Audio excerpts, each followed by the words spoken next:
God. Yeah. I make a stink about it over and over again because you know what? Some people don't own cars and some people want to walk.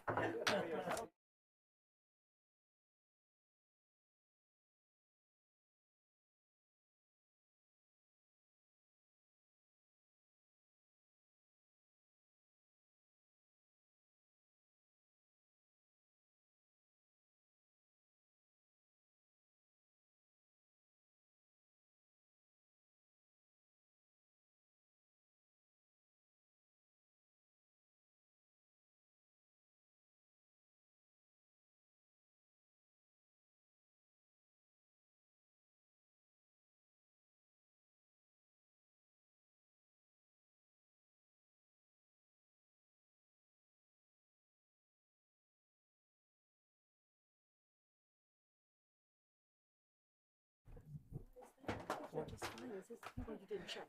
Well, I didn't check, so I went back in and checked that one. You didn't have to tell yourself. Nobody knew. We can trade. They just. Funny though, because I still check. When did I still check? Isn't your favorite seat? I don't have a favorite. Okay. No problem. They're all the same. All right. Well, hey, good evening and welcome to the April 7th, April 7th Murray City Planning Commission meeting. It is, we'll be starting at 6:30 p.m. Want to thank those that are in attendance for being here. I would like to introduce the members of the commission. All are here. To my far right, we have Commissioner Hacker, Commissioner Richards. We have Commissioner Patterson. We have Vice Chair Pearson, Commissioner Mokevich, Commissioner Ney, and I'm Jeremy Lowry. It's nice to be here with you. We'd like to ask all who have a cell phone to please silence your cell phone. If you receive a phone call and you need to take it, we'd ask you to take it in the hall so that we can proceed with the meeting. Want to go through our agenda very, very quickly. We don't have any changes to it. Our first items of business will be approval of minutes, followed by a disclosure of conflict of interest if there's any, then approving the finding of facts of previous meetings. From there, we'll review a site plan review and review some 3 conditional use permits and then a subdivision amendment. Want to disclose to all that this meeting is being recorded and any comments are on the record. During the meeting, at each application, during each application, there'll be an opportunity for the applicant to speak in front of the commission, and also an opportunity for any public comment. When we open the floor up for that, we'd ask you to come to the podium on the north wall, and please speak clearly into the microphone. If you don't hear yourself on the microphone, this is a pretty small room. It's actually for the recording device for you to hear yourself. So don't be surprised if that's the case. When you come, if you choose to speak at the podium, whether you're an applicant or a member of the public, we ask you to please state your name and state your address for the record. During public comment, we do ask the comments be limited to 3 minutes and to not to repeat items that have been said by others if applicable.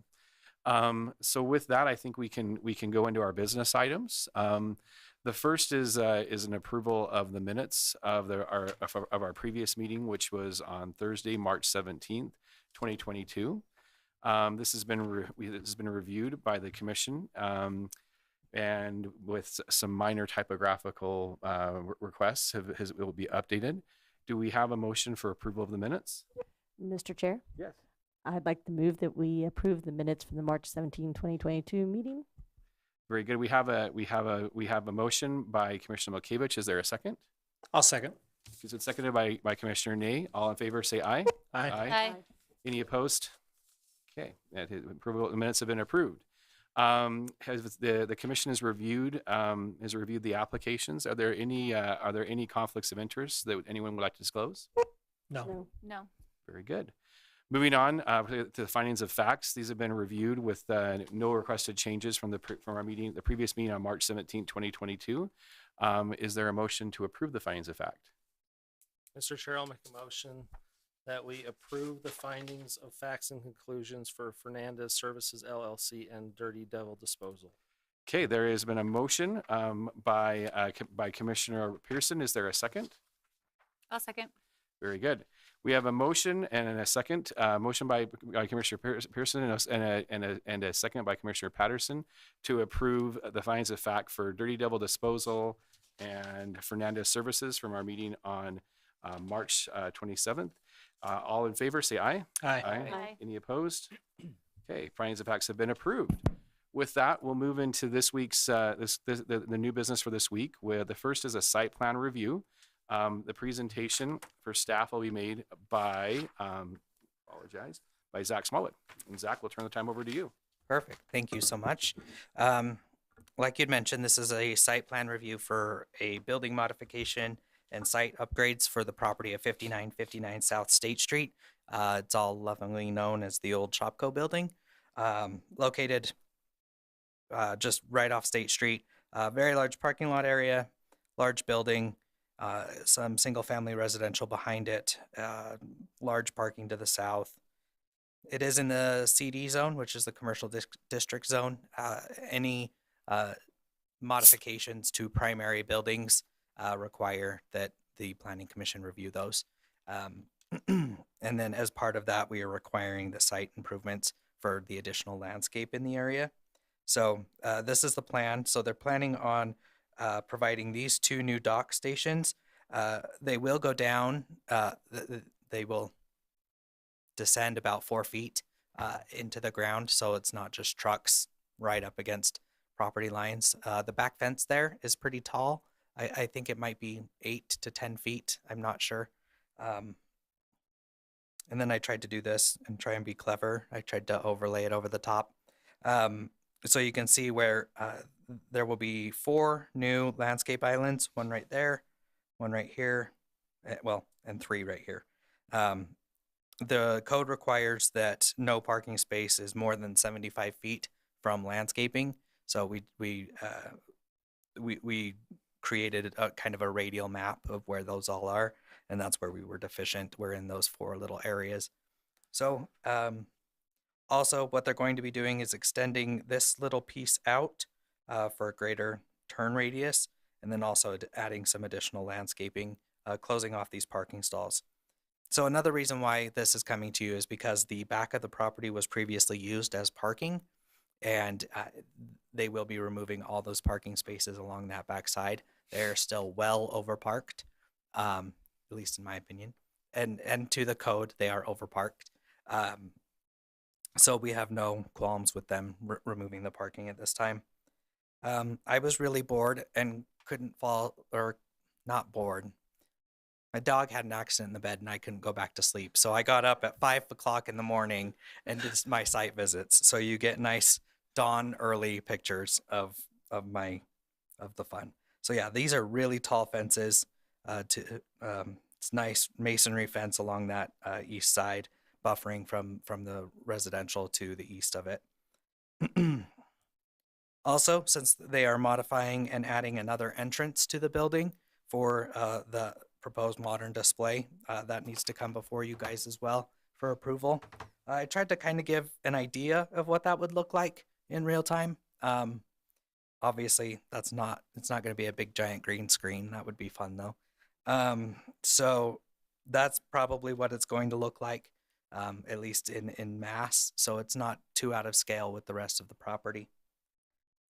With that, planning staff is recommending that the Planning Commission approve the site plan, subject to the 7 conditions that we've laid out in the staff report.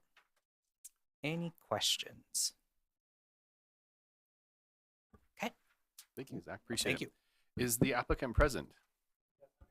Would you like to come and address the commission? Great. Please remember to state your name and your address, and also if you don't mind indicating if you reviewed these conditions and you're willing to meet them as well. Okay, yeah. My name's Ben Stagel. I'm at 104 West 1700 South in Farmington, Utah. I'm the CFO for the company, kind of do a little bit of everything there. We're really excited about Murray City and moving in. Hopefully you guys are excited about having us and not having a vacant Shopco building anymore. But we've looked over everything, seems to look good. If you guys have any questions for me, happy to answer them. Or Are there any questions for the applicant? pretty good. Great. Are you willing to comply with the conditions we that are are. listed? Yep. Excellent. Excellent. Well, I think we Okay. appreciate it. Thank you Sounds very good. much. Thank you.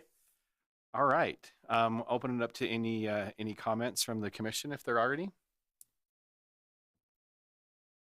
Seeing none, open it up for a motion if there is a desire. Sorry. Oh, my apologies. Yes, public comments. So we'll open it up for public comment if there are any public comments on this matter. Zach, we have a.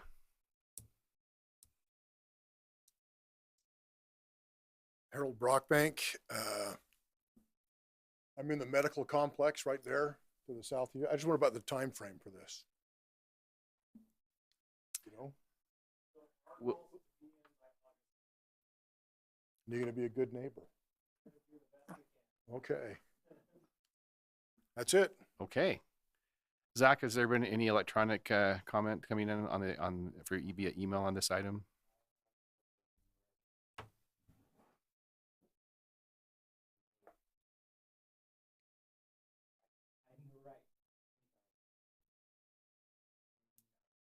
Okay. And were there any comments that were sent in previously? Okay. I believe we can probably close the public comment section then. And I mean, if there's not any discussion amongst the commission, we could open for a motion if there is one. I'll make a motion that we grant site plan approval for the proposed modern display building modifications and site upgrades for the property address 5959 South State Street, subject to the 7 conditions.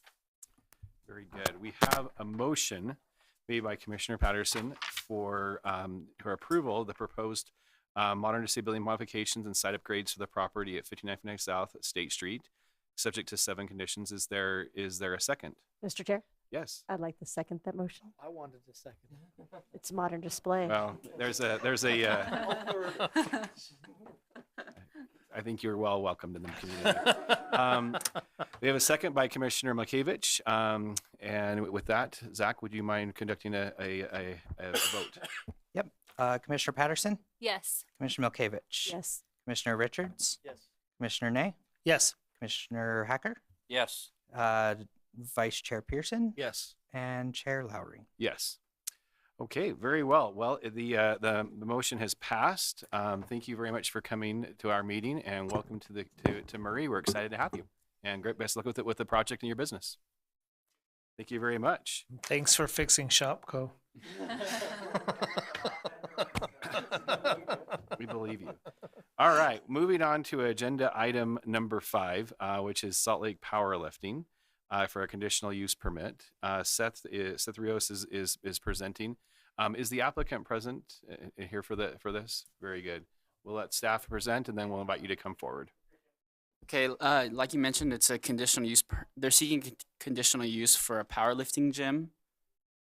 The proposed gym is going to be located on the corner of 5300 South and 700 West, right next to the Smith's Shopping Center in the southernmost unit of that building.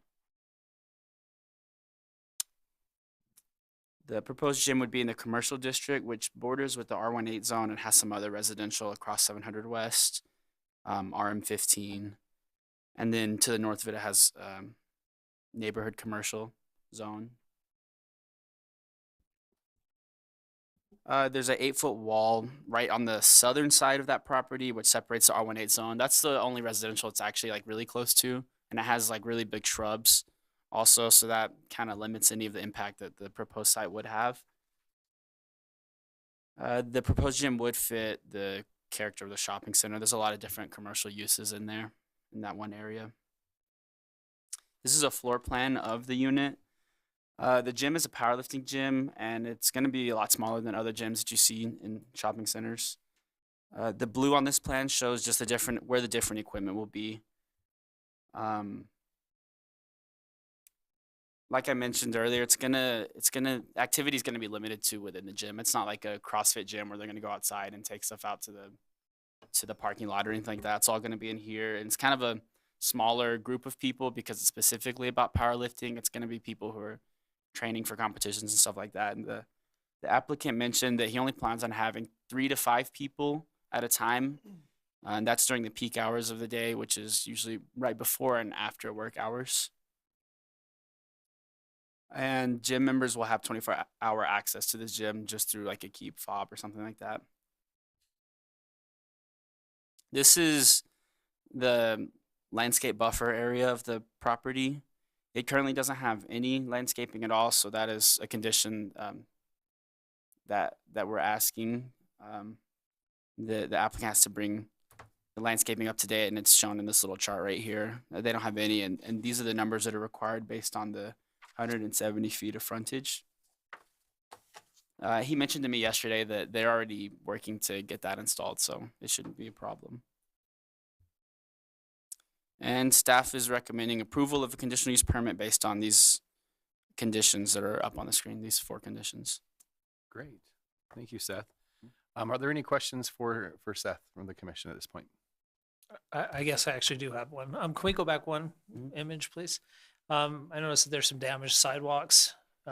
Is there anything in this project that's going to exceed the $5,000 that would require improvements to the damaged sidewalk? No. No. Okay, thank you. Any other questions for staff? Okay, with that, I'd like to invite the applicant to step forward. Please remember to state your name and your address.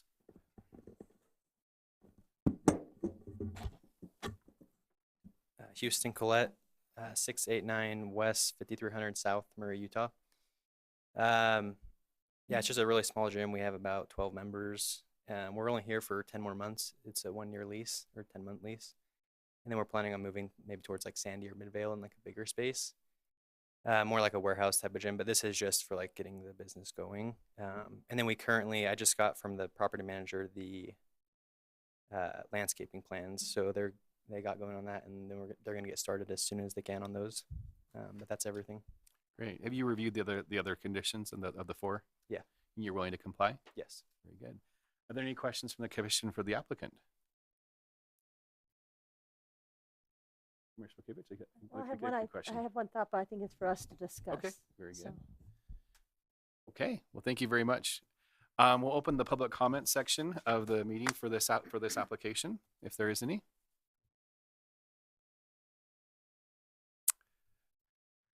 Seeing none here, have there been any electronic communications that have come in for this application or for the public comment section? Yeah. Someone did reach out last week just to say that they didn't have a problem with the proposed gym, and it's the person across 700 West. So great. And anybody, any communication? None during this meeting. Okay. With that, I think we can close the public comment and open it up for any discussion amongst the commission. So my only thought was, with other gyms, we've had a condition in which we state they're not allowed to have activities out in the parking lot because on nice sunny days, sometimes they want to go out there and drag tires around or do some kind of activities outside. And you've stated that you don't think they're going to do that, but is that a condition we should add, or because it's not that type of facility, not worry about it? I think the applicant's here, and we can ask them about their intended use. Thinking about it now, I thought about it at the time when I was reviewing the staff report. And at that time, I didn't think that it would be necessary. But thinking about it now, these conditional use permits do run with the land. So if he were to leave and a new gym were to come into that space and it be a CrossFit gym, so it might be worth including that as a condition, at least for any potential future gyms that might come in here. So would you want to specify that all activities would need to remain in basically inside the premises? Okay. Would the applicant like to address that?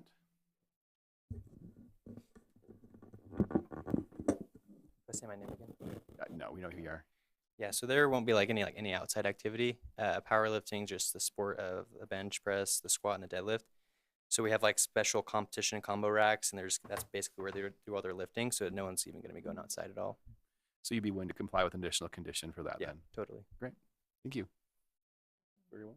Does anyone have any other comments around that condition? Anybody strongly opposed or? Okay. Any other comments from the commission on this application? I'm willing to make a motion. Okay, I will open for a motion. Okay, I would like to make a motion that the planning commission approve a conditional use permit to allow a powerlifting gym at the property address 689 East 5300 South, subject to conditions 1 through 4, with the addition of condition number 5 that says all activities shall remain inside of the building. Very good. We have a motion made by Commissioner Day for the planning commission to approve a conditional use permit to allow a powerlifting gym at the property address 689 East 5300 South, subject to the written 4 conditions and adding a 5th condition, which would state that all activities would need to remain indoors. Is there a second? I'll second it. Okay, it's been seconded by Commissioner Richards. Seth, will you conduct a vote?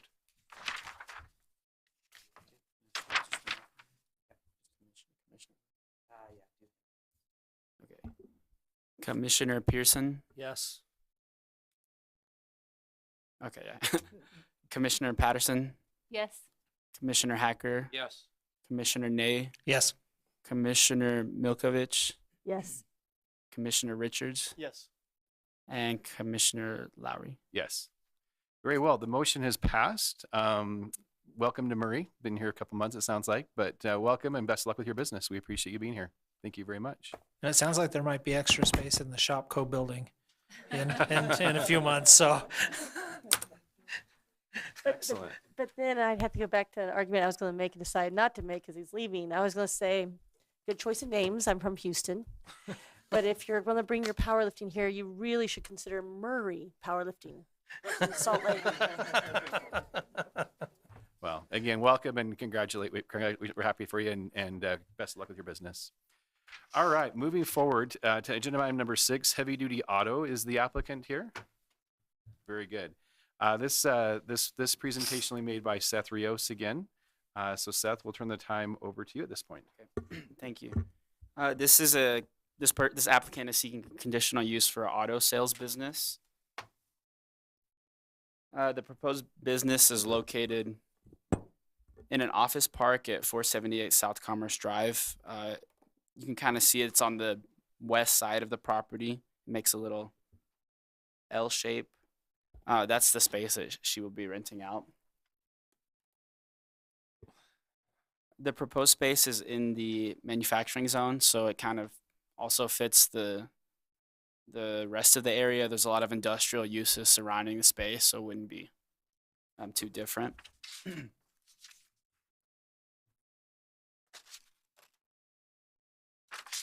So the applicant would run most of her business online, and the way she explained it to me, people would be coming to the site to purchase their cars and maybe test drive them, but most of the business would be conducted online. She's mostly just using the 2 offices that are at the most southern part. And then as she grows, she explained she would use the next 2 offices up, but the rest of the space is being rented out to different tenants. So that's all the space she'd be using, and the storage that's seen on the south. She also said that right now she only has 2 employees, so not that many. This is just a picture of the storage space that is attached to the building. She has enough parking as it is, just in the parking lot she has 15 spaces, but this would also be used to store cars that they're selling.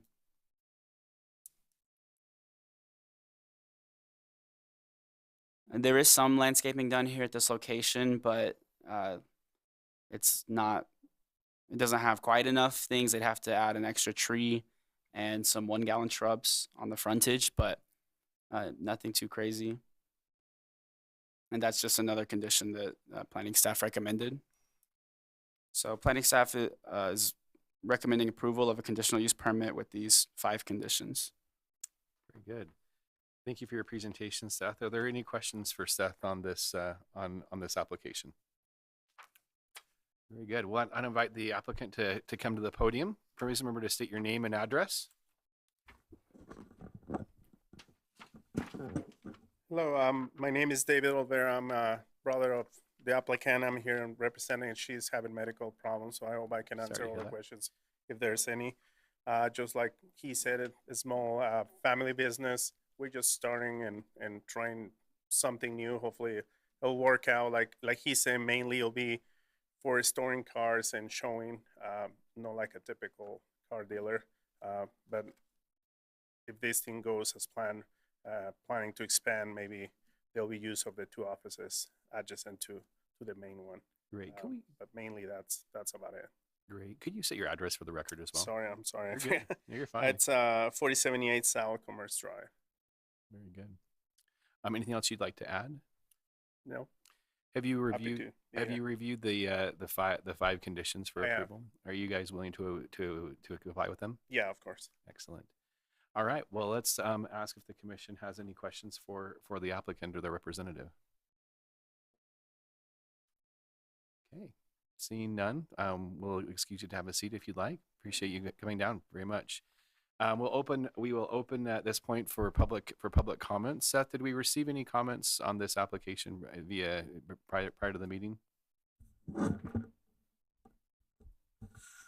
The person who owns the property reached out and said he supported it, so that's it. Very good. Not seeing any public comment for this application. Zach, anything online? Okay, I think we can close the public comment and we can consider a motion if there is one. I'll make a motion. Okay. That the planning commission approve a conditional use permit to allow an auto sales business at the property addressed 4078 South Commerce Drive, subject to the 5 conditions listed. Great. We have a motion made by Commissioner Richards that the Planning Commission approve a conditional use permit to allow an auto sales business at the property address 4078 South Commerce Drive. Is there a second? I'll second. Okay, we have a second by Commissioner Hackert. Seth, could you please provide take a vote? Commissioner Pearson, Yes. Commissioner Patterson, Yes. Commissioner Hacker, Yes. Commissioner Name, Yes. Commissioner Milkovich, Yes. Commissioner Richards, Yes. and Commissioner Lowry. Yes. All right, the motion has passed. Please wish our welcome to Marie and welcome to Marie and please wish everyone our best in your business. And I hope your sister gets feeling better. So best of luck to you guys. All right, we'll move on to agenda item number 7, which is Studio 56. This is for again a conditional use permit, and Susan Nixon is presenting. Thank you. This application is for Studio 56. The applicants are Amy and Dustin Moore. They currently operate the dance studio at the property in an existing warehouse building that's been remodeled to a dance studio. They have proposed to add on to that with about 6,600 square feet for a total of 9,125 square feet. The property is on the north side of Winchester Street, as you can see. It is in the RNB zone, residential neighborhood business, with surrounded mainly by RNB. There is some residential highlighted in the yellow, and the gray to the north there is manufacturing zone. The property, actually, the dance studio was originally approved in November of 2012 for the existing site. These are photos of the existing site. You can see that the dance studio is at the far end of the north of the property and is vacant out front. There was a home that was recently demolished, and with the intent of providing parking for the dance studio. And so I'm going to approach this a little bit different. I'm going to show you more of the visual before we get into the details of the proposal. So in the RNB, part of the Planning Commission's task is to look at the aesthetics and how it would fit into the area, and if it meets the criteria for the RNB, which is residential neighborhood business. Is it conducive to that? Does it blend in with the existing area? So in the upper left-hand corner is a dental office that was recently approved and has a 20-foot front setback, and it is about 24 feet in height. The upper right is a office condominium project with a 20-foot front setback and 30-foot height. Lower left is more of those same condos. There are a total of 5 buildings. that total about 21,000 square feet. Footprint of each building is about 3,000 square feet. Two-story. Again, they are 30 feet in height and setback 20 feet. The R&B minimum front setback is 20 feet. And then the lower right is a residential home that has been used as a daycare for many years.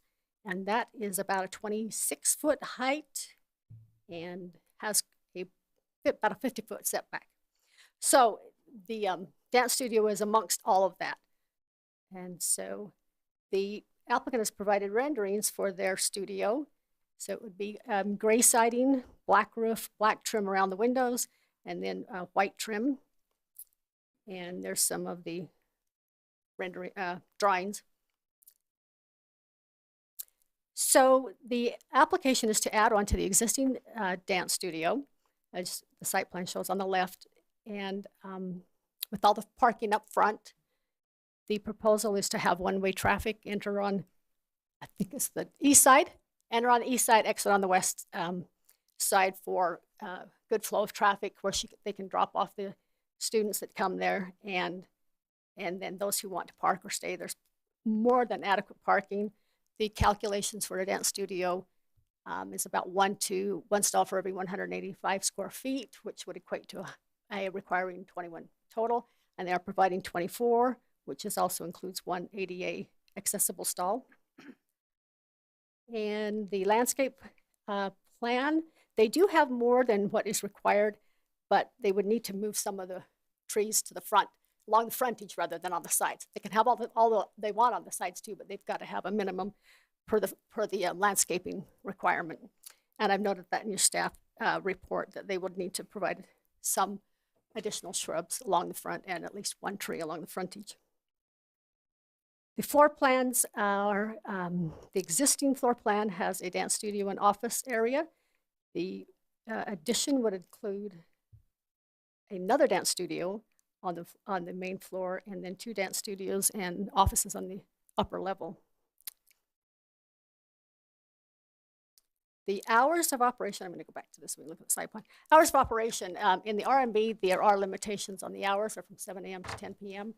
She's indicated that the hours will be from 4 to 7 Monday through Thursday, and similar on Fridays and random on Saturdays. But they do have that ability to operate between 7 and 10. And let's see. The site does meet, it actually exceeds the total landscaping requirement of 15% of the total site must be landscaped, and their plans indicate closer to 20%, so they meet that. There is no outdoor lighting in the parking lot proposed, so if there are, they need to indicate it, and then also they would need to meet the maximum height of 18 feet for any lighting, and the lighting would have to be directed down and away from the adjacent property owners, but they haven't proposed any. And let's see. Oh, the surrounding R18 zoning, the maximum height is up to 35 feet for single family residential. The R&B has a maximum of 30 feet. So we've kind of reduced it so that the impact for commercial is not as great for the R18. And it does meet all the setbacks, height. So given all the review and going through the code, staff finds that this proposal meets the conditions, and for the dance studio of category 6835, which is an allowed use in the R&B, the reason it's here for conditional use is for that additional height from 20 feet to 29 feet with a maximum of 30 feet. We believe that is in harmony with the goals and objectives. And then, so staff is recommending approval with 11 conditions as outlined. And it was mentioned earlier that condition number 5 and 10 are very similar regarding landscaping. If you want to lump them together as the same condition, that would be up to you. But there are 11 conditions as outlined. And I'm happy to answer any questions. Yeah. Thank you for the presentation. It was well done. Any questions for Susan from the commission? Okay, thank you very much, Susan. The applicants present, please step forward and remember to state your name and address for the record. Amy Moore, 700 East, 5600 South. Studio owner, business owner in Murray for 20 years, 21 actually. And we've been at this property for 9. So we were ready to come to you about 2 years ago, right before COVID. Things kind of halted, and we are back up to full capacity where we were, and excited to just move forward and keep providing that third home for these kids. So Great. in order to do that, I got to do this. So here we Very are. good. Have you reviewed the conditions? I have. Are you willing to comply? Yes. Excellent. We'll open it up for any questions from the commission for the applicant. I have a question. It's not directly related to your, whether we'll approve or not approve your application, but will you be in business while building? Yes, we're going to have to stay in business while building. And your plans have a plan for that? Yeah. Yep. It kind of depends on, how quickly we can move forward. But yeah. When would you start, and how long do you think the process will take? I'd like to start tomorrow. Anybody want to make that happen? Just kidding. And are you doing the construction? Yeah, that's what I thought. We know that this project will take time. So my hopes is that we are fully up and running by January, as we know that is going to take some time. So. Good. Any other questions for the applicant? No, just a general comment that your business has come a long way from, when it was in the back of your house. Yeah. So. And it's still there. So we'd like to have it not be. Thank you. Good. Thank you for coming. Susan, did we receive any public comment? No, none. Zach, has there been any public comment coming in via email? And we'll obviously open for any public comment here in the meeting. Okay. Since we haven't received any public comment and seeing none, I think we can close the public comment and can entertain a motion if there is one for this application. Mr. Chair, can I request that we discuss just for a second? Absolutely. Condition number 5 and 10, that I feel they say pretty much the same thing. I like how 10 is stated because it includes the irrigation and good condition of the landscaping. Okay. Is the commission okay with striking 5 just because they seem redundant, or discussion? Any discussion amongst the commission about that? Make a motion. Yep, I think it'd be, I find it acceptable as well. So then, point of order, I guess, do we make a motion to strike the condition, or just make a motion without condition number 5? So 10 conditions remaining. 9 conditions. Oh, wait, 11 minus 1, 10 conditions remaining. You got it. Okay. Yep. Okay. Strike number 5. In that case, Mr. Chair, can I make a motion? Please do. I'd like to make a motion that the Planning Commission approve a conditional use permit to allow the construction of a new dance studio at the property address 170 West Winchester Street, subject to conditions. Well, there are currently 11. I'd like to strike condition number 5, and then it'll be subject to the remaining 10 conditions. Very good. Commissioner Milkevich has made a motion that the Planning Commission approve a conditional use permit to allow the construction of a new dance studio at the property address 170 South West Winchester Street, removing condition number 5, which would leave 10 remaining. Is there a second for this motion?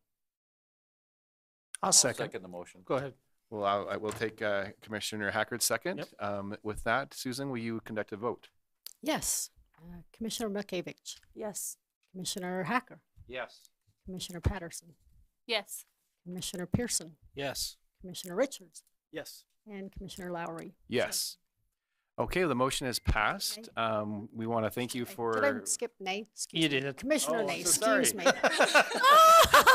And yes. Pardon me.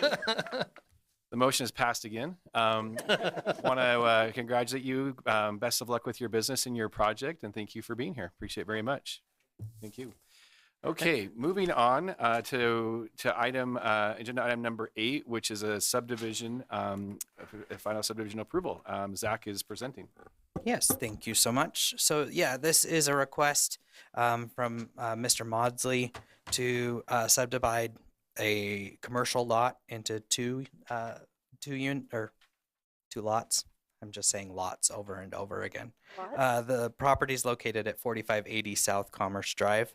located here. There's a there's a weird right of way that I don't know quite what it is. It's called Jensen Way, so it has access along Jensen Way, and it's immediately adjacent to Commerce Drive, just south of 4500 South. It is in the MG zone, which allows for a lot. Let me get in here real quick. So some of the lot standards, I know that we typically go over those when we're doing these subdivisions. So there are no requirements for lot area, lot width, side setbacks, rear setbacks, and height. Except for height, and there's a caveat that within 100 feet of the nearest residential zone, the building height is restricted to 35 feet, and it may increase 1 foot of height for each additional 4 feet of setback. In the staff report, it says 1 foot, but it is 4 feet. I have it in there at 4 feet, the number, from the residential zone district. And then also there is a 20-foot front yard setback. So this is a pretty forgiving zone. It allows for a lot to happen. So like I had mentioned, they're gonna just pretty much not quite cut it in half, but cut it into a third and 2/3, I guess. The second lot's going to be approximately 14,000 square feet. The front lot will be 17,894 square feet. Again, on my early morning drive, I decided really the only telling picture is that it's already fenced between the two proposed properties. So and it looks like those fences have been there for quite a while. So I'm pretty sure they've just been using them separately for a while. So with that, I think this is the lowest amount of conditions I've ever done. But staff recommends that the Planning Commission grant preliminary and final subdivision approval for the Murdoch subdivision on the property located at 4580 South Commerce Drive. Thank you, Zach. Any questions?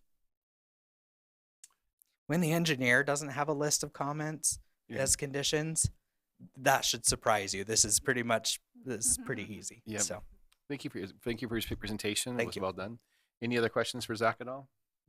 Okay, is the applicant present? Please come forward and remember to state your name and address. Good evening, Carter Maudsley for the applicant Dave Murdoch.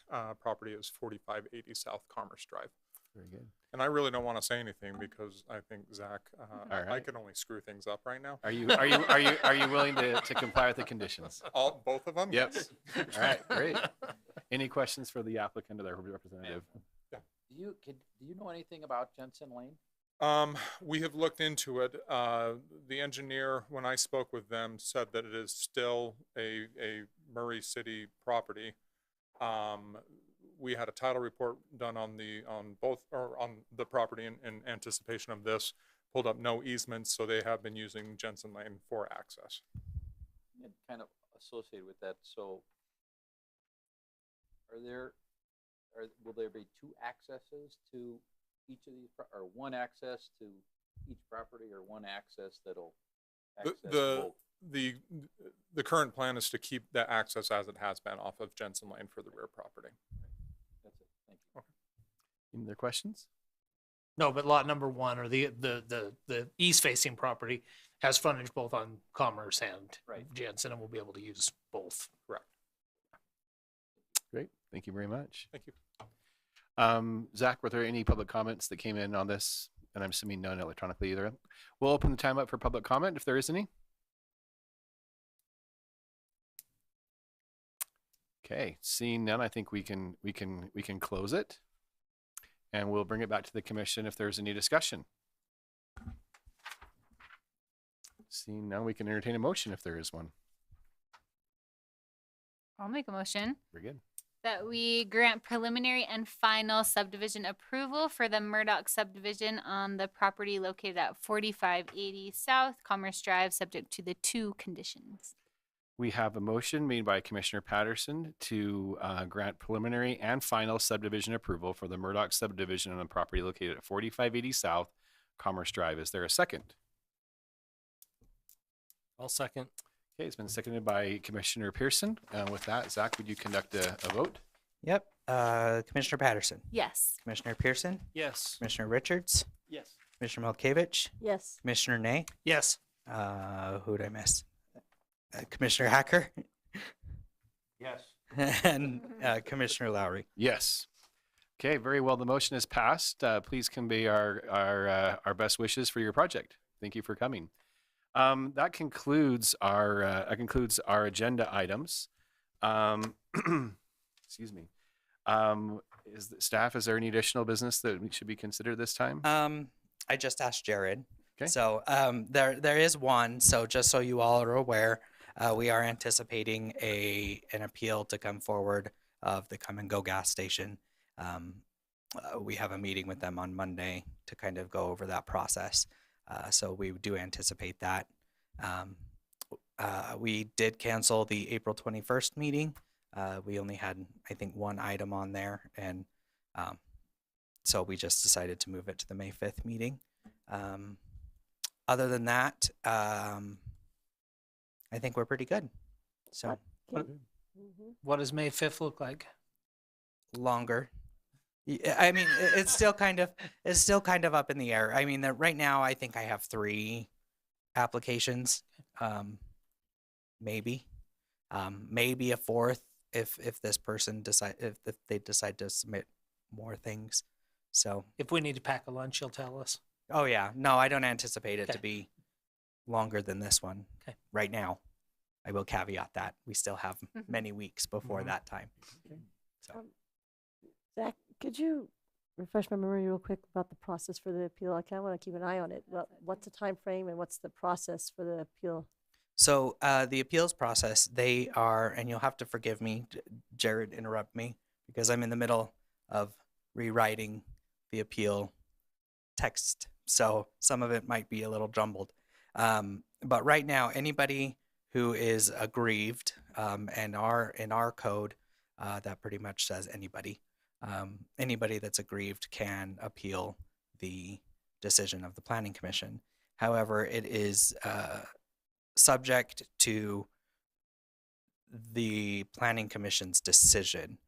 That's what you're appealing. You're not appealing the project. You're appealing the decision that the Planning Commission made and saying that they made a mistake in their interpretation of the land use ordinance. And so, yeah, that's, yeah. And then it's all just based off the record. No new additional information can come forward. So they'll use the staff report, the minutes. And that goes to the hearing officer? Yes, it will go to the hearing officer. So the deadline passed for the April hearing officer. So we anticipate it will be in May. So the people that are appealing they don't go and present at the hearing officers? No, it'll be pretty much just like we do. Okay. Yeah, it'll be, I don't even know if there's a public comment portion. There you go. They don't Nope. have to take comment for an appeal. They've sometimes allowed comment, but the people's, their side, they'll be given a chance to speak and present their case as well. But there's not a series of people rotating. And it'll be one hearing officer. Yeah, one And hearing officer. has that been assigned yet, or is it just random how that's assigned? It's been assigned. Well, there you go. It's been assigned. So if Rotate between the 2 hearings. Right. Right. It's Scott's month. Okay. Yeah. Okay. So if the hearing officer decides we acted inappropriately or our decision was not appropriate, then does that approve the condition? No. No, it means that you will have We'd rehear it. you'd rehear it and probably subject to what the hearing officer says where you erred. So And basically, it just comes down to arbitrary and capricious, right?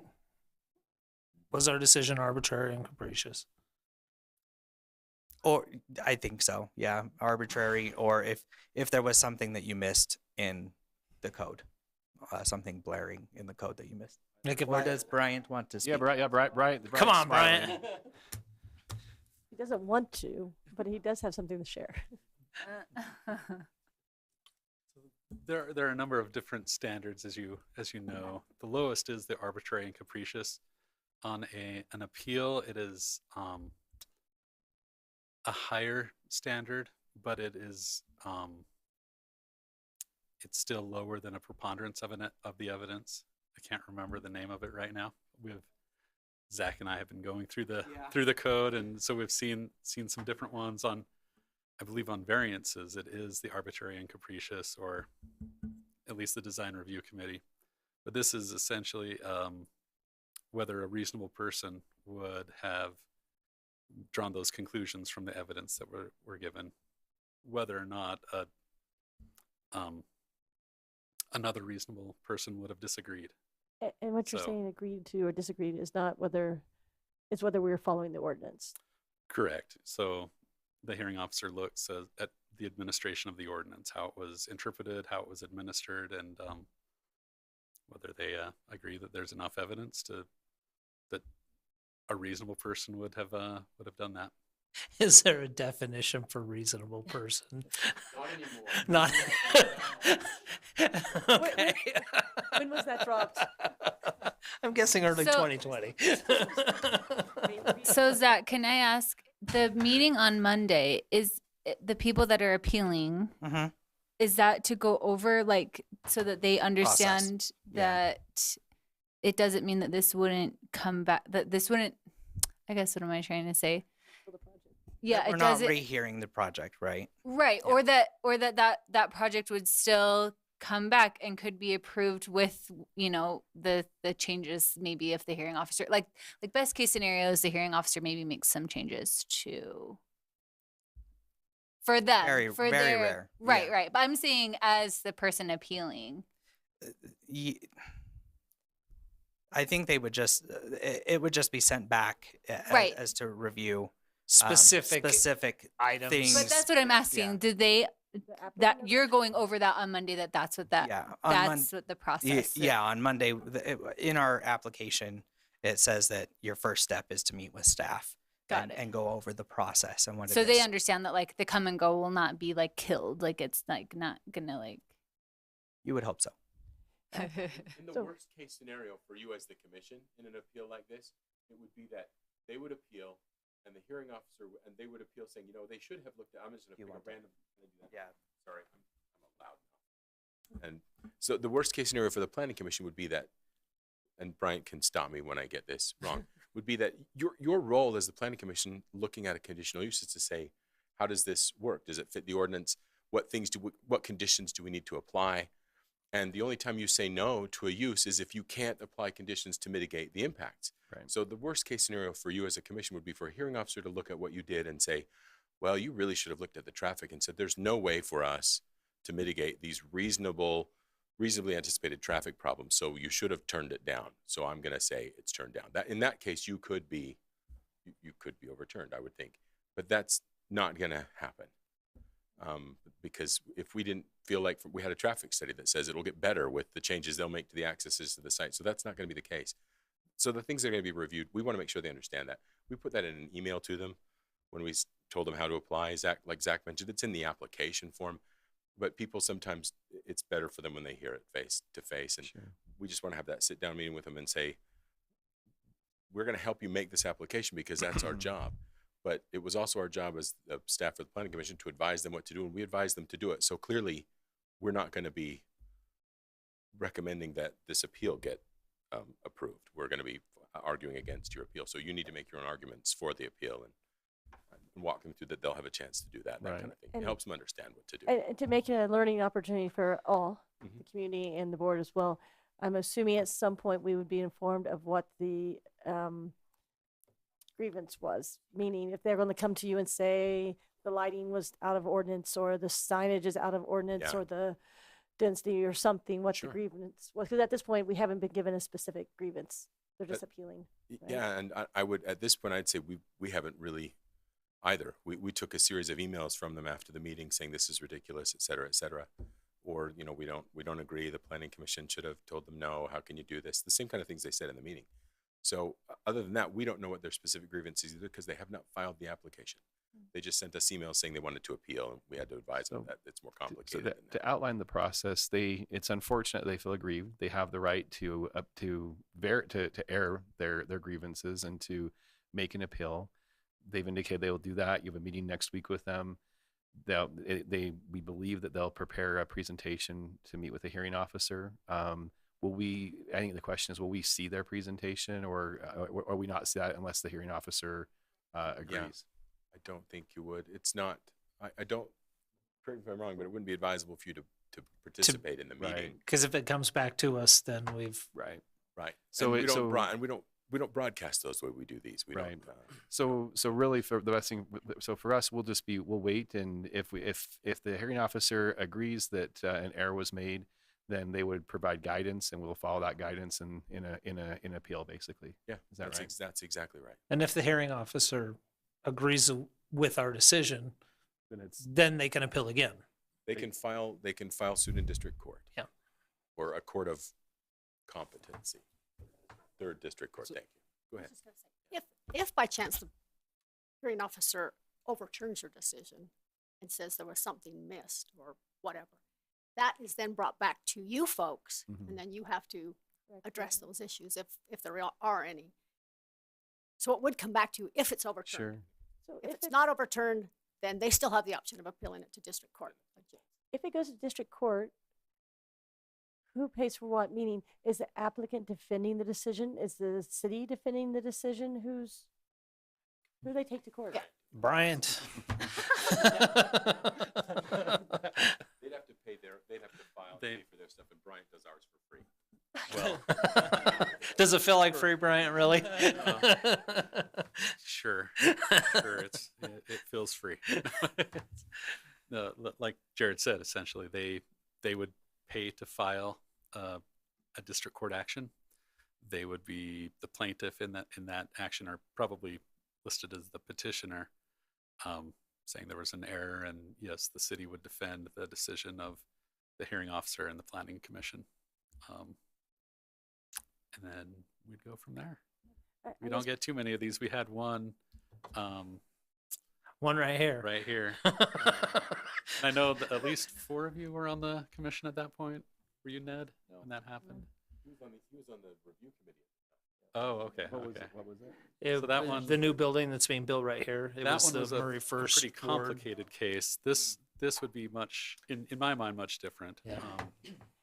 So But if it goes to district court, yes, we would be representing the city. Yeah. part of my reasoning for asking that question is to understand who this is an expense to, and in theory, it's an expense to our taxpayers, us. Sure. Yeah. Right. I just think But it's good for us to understand and the public to understand. Right. It is a cost, but it is also, a part of the process for everybody to have It's their right. their due process, to have an appeal or a grievance taken to the taken that far. So Can I ask 2 questions? So when they file this appeal, how general can they be? Can they just say, hey, we don't think they looked at the evidence, or do they have to specify they have what to, we at least the did? ordinance says they need to, with specificity, allege the error that the planning commission allegedly made. Okay. So And then this is just a general conditional use question. The conditions we put on a conditional use, are they so that we can mitigate the use? Is that the wording? Is it mitigate? yes, It's what? to mitigate the impact that the the development would have, or the use would have on the surrounding area. Okay. Yeah. So not eliminate, just mitigate. No, Yeah, no, okay. it's That's what I thought. I just want to make sure. Yep. Thanks. Interesting times. Any other questions for staff or comments like to be made in this meeting? I don't think I have comments, but is there any projects you want to tell us about? How's every? I mean, you slid modern display past us. Well, I mean, I mean, no, there's not really anything large. These are just small little things. Yeah, I don't anticipate anything too crazy. What about the property on 54th South and 7th West? The latest one we looked at, not right on the corner, but back behind the gas station. That's still up for sale, it looks like. Is it the one on Allendale? Yeah. So yeah, that's Brad Reynolds.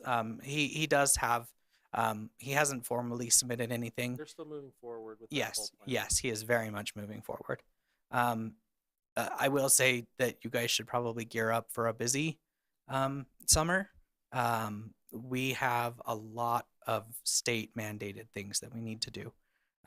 We're gonna, at some point very soon, on your schedule, we'll be reviewing the moderate income housing plan, because there will be changes that need to be made to that, state mandated changes. There will be text amendments coming. There's a lot. With going on. that, are we ahead of the curve? Are we on par with other cities, or we have a lot of room to make up? I know traditionally we have helped build our fair share of affordable There- housing. So quotes. what I just heard Jared kind of mumble over there was that we are a little bit ahead of the curve. A little bit. He has been following. Yeah, he has been filing. We're required to file a moderate income housing report every year. Right. There were some flaws in that. That's also why the state redid it. So yeah, we have a lot of work to do. Those applications or those bills, the moderate income housing reports come to the Wasatch Front Regional Council for their review. And I'd tell you that Murray is ahead of the curve. So what happens when we don't meet that standard Well, there or whatever it is called? right now there was no real. If we didn't file our report, there were issues, there were problems there, but not getting enough affordable housing, there weren't any penalties, except the state looks at you really angrily. However, with the recent, rise in housing, they are starting to bare their teeth a little bit and say, you guys need to do more, meaning cities need to do more. I'll let Ned speak. I think this is a carrot or the stick, and this is the stick. The state can say you didn't do enough and hold some money for transportation or some other items from the city. Will they? I don't know. I think with this plan, it shows that you've done due diligence to comply. So I think it would be difficult for the state to do any of that, and or the Wasatch Front Regional Council, of which I'm a member, staff. So there's potential, but like I said, it's more of a stick versus a carrot. But there's a number of municipalities that have not held up their end of the bargain. Correct. Yep. Yeah. And as Jared just said, Murray is not one of those communities. I've looked at it, and I don't know that you really have to do much of anything to improve on what you already have in Murray. However, you're going to do more. However, the state does mandate that we should do more, and that a lot of what our current moderate income housing element of the general plan has certain statements. The state is requiring that we have statements with implementations, with implementation strategies. So we're going to have to plan for those, and they have to be pretty quick turnarounds. We have to have 1 to 5 years, 5 to 10 years. It's gonna be. Is this gonna be like a general plan moving forward? We're gonna have to update every 5 or 10 years, and yeah, we as staff will have to review it every single year and report on it.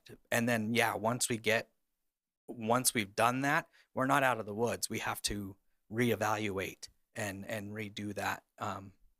Because it will get reviewed by the Department of Workforce Services. It'll get reviewed by the WFRC, yada, yada, yada. So we'll have to keep moving on. So it keeps me busy, keeps all of us busy. So, I think, there is the second part of the Taylorsville training this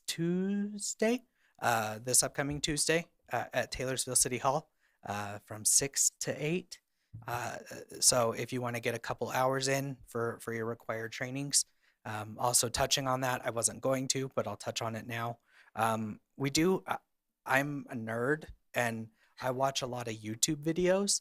And I have a whole slew of urban planning related training videos that we can either, I'd like to get your opinion. Would you rather have them here where we watch them here in the open public? They're short videos, 10, 11 minutes each. Do we get Costco pizza? Jared can make that happen. And then, yeah, and or would you prefer us just to email them out? So it's up to you guys. You would just have to promise to watch them and report that you've watched them to Susan, because that's another state thing. We have to provide documentation that you have received your 4 hours of training every year. So if they're short videos, it'd be nice to maybe do them together, because I feel like they might facilitate good conversation, which increases learning. Yeah. I agree. Perfect. Then, yeah, we will schedule some time.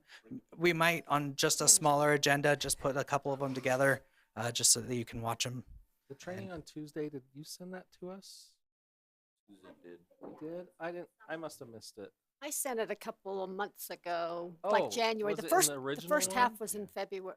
February, yeah, February, and then the second half is in April. But that doesn't mean you can't come to the second half. They just split it up so it wouldn't be 4 hours all at once. So the link that we got, the first link, is good for the second half as well? I believe so. Yeah, I can double 'Cause check I watched that. it remotely. I'm gonna Oh, have to did watch ya? it remotely again. Okay, yeah, because Ned and I were there, but you could still watch it remotely. Just let me know that you did, so I could log your hours. Can you resend the appointment? Yes, yes, I can resend it. Yes, yeah. But if you come in person, then you get a free copy of the book that goes along with it.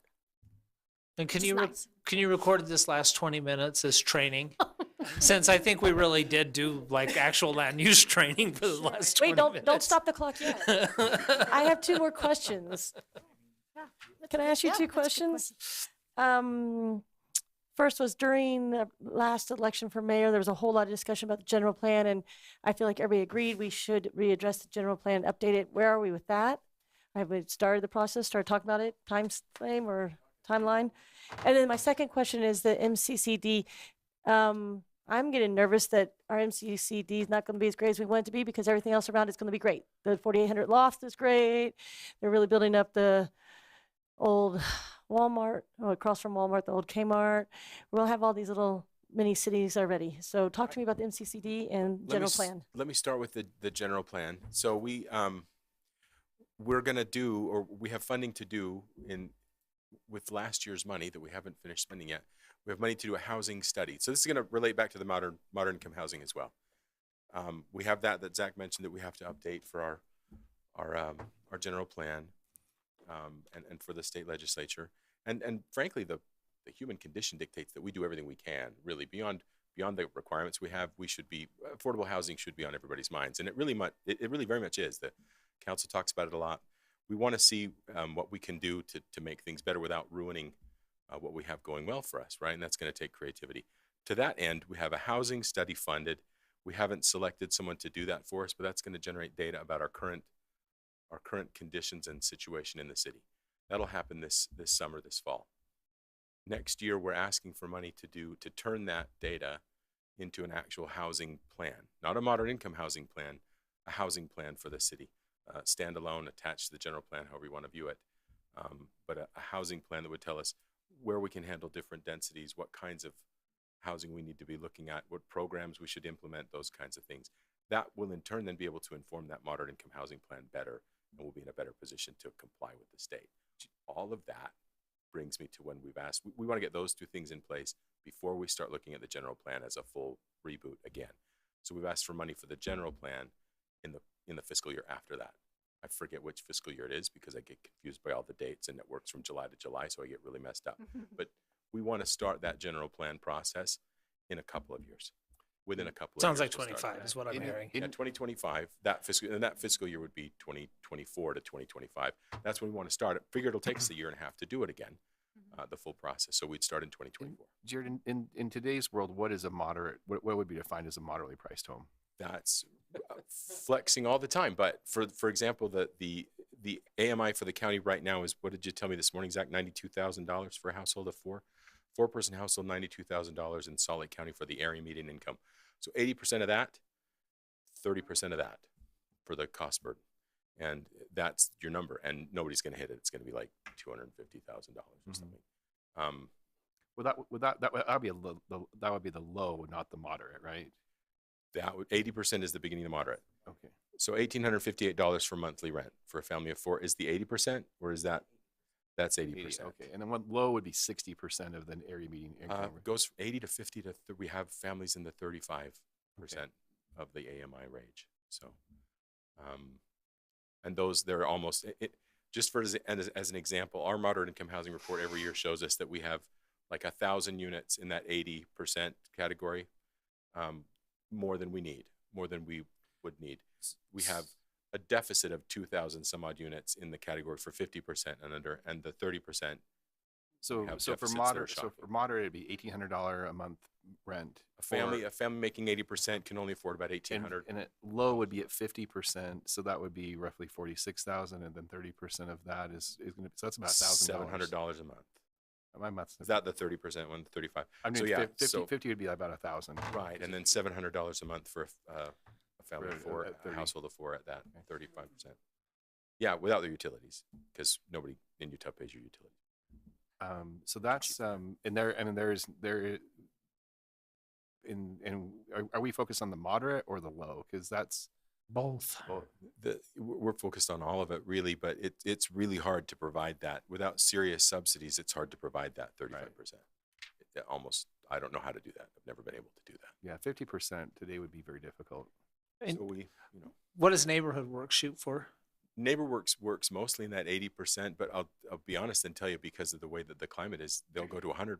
It depends on you can qualify for NeighborWorks sometimes at 100 and 125% of it. Yeah, I think that Utah Housing goes 120% or 125. Yeah, so because it's just the families, even at those levels, they're in need to make mortgages work because our rents and mortgages are so high. Yeah. So Jared, you're saying that the housing study would be looking at where we would be putting the low. That's my anticipation. We haven't written the RFP for it, but the request for it. But what we'd like to know is where those kinds of things are going to be most successful, where they can be best tolerated, where they're the most context appropriate, and what we're missing in what is our housing stock really missing, and what can it absorb. Are we to the point where we're radical enough to eliminate single family zoning? I don't think we're there. So give us a few years in this kind of a housing climate. And is that a PITI calculation? So principal, interest, taxes, and insurance. Moving forward, it would not exist. I mean the numbers we were just generating. I don't think we're and that that is happening complicated. across the country. It's just the number you can pay. Okay. So that's always a trick with the numbers they tell you, and you read news reports and say, well, a house payment on this kind of a house, the interest rate jumped to 5% or almost 5%. So a payment now for a $500,000 house is X. Well, that assumes a 20% down payment, which nobody has that doesn't have an existing home to use for that 20% down. So it's kind of a moving target. So I mean, at a 5% interest rate, which is where 30-year fixed rates are today, that and assuming taxes are about what 0.4 of the or about 0.5 of the value. You'd know better than me, Mr. Bank. Yeah. So for 100% area median income, it'd be about a $400,000 home would be considered a moderate. And find a $400,000 home in our city. And that's at 100%. Yeah. It's at 100%. Yeah. You're at 80%. Not at 80%. Yeah. At 80%, you need less than that, and there just aren't. And in an increasing rate environment which we're in, it's going to go a lot. Yeah, because 2 months ago, 2 months ago that rate was at 4%, and you'd be looking at a $430,000, probably $440,000, $450,000 mortgage. Right. So it's crazy.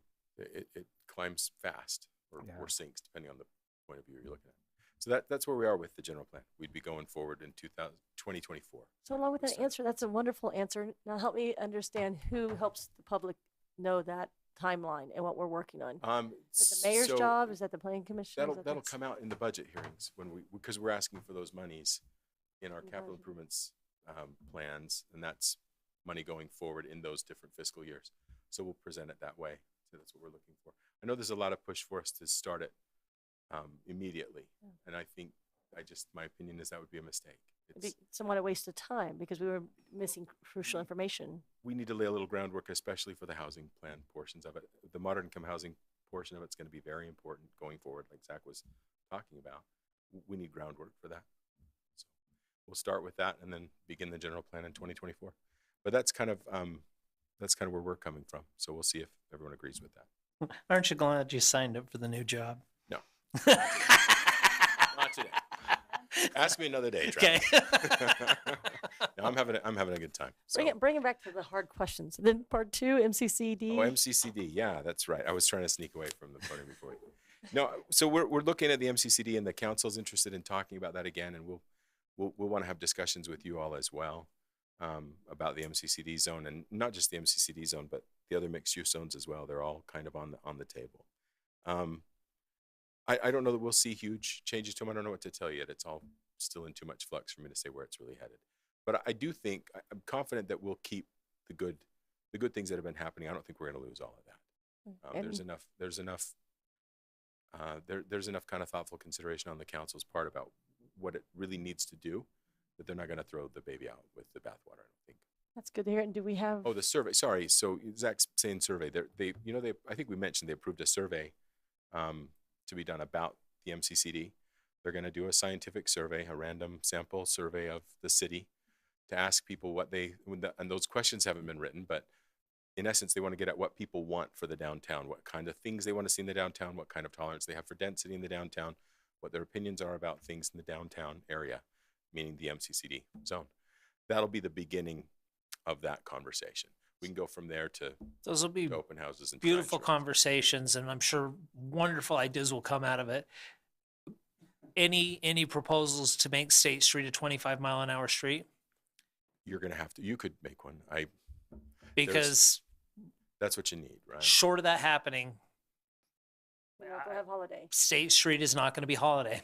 Yeah. I hate to break that to the world, but we do hear that a lot. How much everyone likes holiday, and maybe what happens is we, through the process of the survey and then any other subsequent meetings, we can express how you can get some of that you like. But it can't be a replica. They want. I'm confused. Like They want the feel of downtown holiday, but you can't get down State Street. But maybe we could get down the backside of the downtown. holiday town MCCD. center. People seem to like. I mean, that's such an apples and oranges comparison. It is an apples and oranges, but that is the public perception that's what we want, and we, instead of creating something authentic to Murray, that is realistic to the conditions of Murray, which is a state highway that people drive 45 miles an hour down. Well, I don't want to disclose how quickly I drive that sometimes. Well, I guess. yeah, right. No, I mean that's completely fair and honest. Yeah. That's interesting. I mean, I know that area very well. We lived 2 blocks away from it for 5 or 6 years. But it's such an apples and oranges comparison. And I mean, that intersection of 23rd and Murray Holiday is an intersection of two lane streets, if that makes sense, that aren't really they're not really. I mean, I guess they're kind of sort of. What was be defined as like somewhat of an artery, but they're not. These are not state highways, and there's not car dealerships, and there's not a major mall anymore. That's driving that. It's a huge distinction between the two, and frankly, you want to talk about affordable housing, the condominiums that were built there that are being built right now are going for 7 figures. I've looked at them. Yeah, they're very nice. There are things that I think what it comes down to is people say they like it, and they point out what we want to know in some kind of a design charrette or something is, what is it about it that you like? Because like you pointed out, Jeremy, it's not those 2 streets. They're so much smaller. They're smaller than Winchester and 9th East, but they don't feel any. When I'm walking around up there, it doesn't feel all that walkable to me, even though they're small. So they've done something horribly wrong in some way there too. But the plaza is nice, and I think that's what people look at the plaza, and they look at the shops that have come, and they like eating there, and they see things that they like. We need to know what it is that they're seeing that they like, and they need to articulate it better for us so we can incorporate those elements. But you're right. I think Murray has such a huge we have such a much larger opportunity than a 3-block area that that has a Harmon's and a Caputo's, if that makes sense. I mean, we have such a huge opportunity to do a true commercial center that that should not, in my opinion, that should not be the model that we're looking after. I mean, I think we could look at some really great larger scale sites. That would be more of an apples to apples comparison. But now I'm even more nervous because I feel like we're now in the situation that happened with the Kmart lot, where we have some ideas or ordinances out there, which we're trying to take a scientific survey, make some changes to adjust accordingly. But in the meantime, if someone applies, an applicant comes in for something in that area, we might get something we don't want. or Specific that we own all the property. Sorry? Yeah, MCCD, yeah. But what happened with the mixed uses? We end up getting the Kmart zone. Someone Well, came with the they'd application have before. to do that again. The council would have to say yes to a zone change. And they're not going to do that until they've gone through this process. What about, I mean, if we're talking about this is like the large village and small village, what's up with RC Willie? Not a lot right now. We're still working through that with them, and they may be asking for something different, more to come in the next couple of months. So are there applicants in the work for the MCCD area right now? There are a couple, but they're on the east side. They're not city-owned properties, obviously. Box Elder and Vine could come in this summer under the current rules, and there's no way to stop that under the current rules. But so much of the property, especially along State Street, where everyone is super concerned about what it ends up being, is in the city's control. So you're itching to say something. Yes, just it's the property. About 50% of the land in the MCCD zone is owned by 3 property owners. 30% of it is owned by Murray City or the redevelopment agency. Another large percentage is Mike Todd, which is Desert Star. And then the other one is actually the IHC owns that apartment complex just right there, Lost Creek Apartments. So those are the 3 largest landowners. They're not moving on a lot of it right at this moment. So there you go. That's all I wanted to say. That's what I had to say. We might see small things before they're done. But Jared, can I ask, like Yeah. so it sounds like, I guess 2 things are happening. We kind of heard that like the RDA is running out of time. So to For the come, downtown, yeah. right. So for the city council to come back and want to basically pause all of that until they relook at all of these things, like what's the time frame of like what is left on the RDA? So the RDA has, when you say an RDA is running out of time, it's still got time. I want to say it's got 15 years, 10, 15 years. But that's to recoup lots of money. So if we don't get started now, the numbers Melinda was crunching last year were that we needed to get started within the next 3 years, or we just were going to be out of time to make it work, ultimately. So we need to get started, but pausing. But we're starting over about doing surveys about what people want in the MCCD, which we have done 10 years ago. 10 or a little more maybe at this point. I think the survey, well, we did one during the general plan, but it wasn't specific about the downtown as much. Before that, it had been a while. They've been talking about the redevelopment of the downtown since the 70s. Whose role is it to set a vision out for that? Is that the It's city no council? single person's. Okay. It'll be the council's role. But is it the new council that's putting a pause on all this? And is that what you also are saying, that when they're saying revisit these zones that we just? They want to look at certain things in those zones and I guess when I say revisit, they want to make sure with the zones that they're comfortable with the density and with the parking analysis that we've done. They want to make sure that they'd like to see us, some of the things they've talked about, they'd like to see us see if we can increase the ways to incentivize people to do affordable housing in their mixed use projects. They'd like to see stuff like that. I have a laundry list of things to look at. I don't know that any of it will result in a whole lot of change. It's just something we got to go through. And the downtown, so the MCCD zone itself, this survey is really, it's about the larger downtown, about the MCCD zone, but it's also about the block that the city owns and what people want to see in a project there. So that's really the kind of the linchpin at this point. City Hall's coming out of the ground. That'll help generate interest. And then if we get a project going on State Street on Block 1, what we call Block 1, 48th and State, they just want to make sure they get this survey done and maybe a couple of open houses and get opinions from people before we choose a person to develop it. So I think you'll see motion happen. It's not going to take a long time. The survey will be this spring and early summer. We'll start doing open houses during the summer, get some public opinion about it, some comments from folks, and then start getting a plan together maybe. So What's it? Oh, yeah, there's, remediation takes time too. Susan's talking about the cosmic problem we have of environmental problems, so remediation. Arsenic, lead.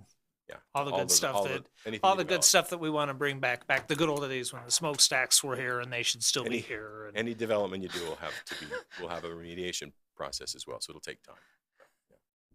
Yeah. Okay. Well, I don't know if that answers your question or just muddies the water, but it is on pause, but not for more than, say, a year. We'll be moving on as quick as we can as soon as the survey's done. But it was pretty clear that needed to happen or was going to happen before anything else did. So, well, thank you for all your hard work. We appreciate it. Everything you guys put in for the city. That's very great. It appears to be 7:55. I think we can entertain a motion to adjourn. motion to adjourn at 7:55. All right. All in favor, say aye. All right. We are adjourned. Thank you.